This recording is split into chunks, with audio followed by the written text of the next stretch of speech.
Why it is so hard to quit nicotine if you are ADHD. Vaping, smoking, pouches, it's the hardest thing ever to quit if you have ADHD, and here's why. Nicotine microdoses dopamine, and this is why it is so hard for somebody with ADHD to actually quit nicotine itself. Because nicotine provides dopamine, it provides that feel good, it provides quietness for us. And that's why people with ADHD, we are naturally stressed out, anxiety is always high, things start to happen, we get really stressed out. Guess what? We have this huge internal dialogue, and we instantly will have a craving for nicotine, especially if we're trying to quit, because our brain knows that that will quiet those thoughts down. That's the worst part about nicotine, is nicotine quiets our brain. That little bit of dopamine stops our brain from dopamine searching. It stops all the internal dialogue for a little prolonged period of time, and it's a little bit of a reward.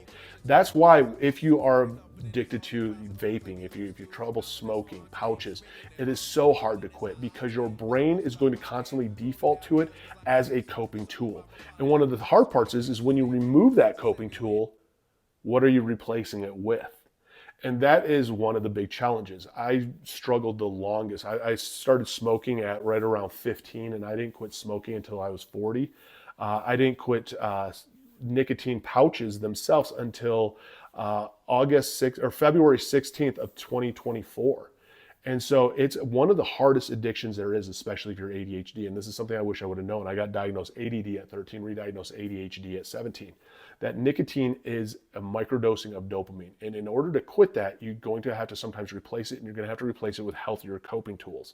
And again, it is something that I wish I would have known, because it is a struggle. Going to a doctor, Chantix can help, Sunflower Sober can help, getting on a patch can help, gum can help. There's a lot of different things out there that can help, but you got to find what works for you.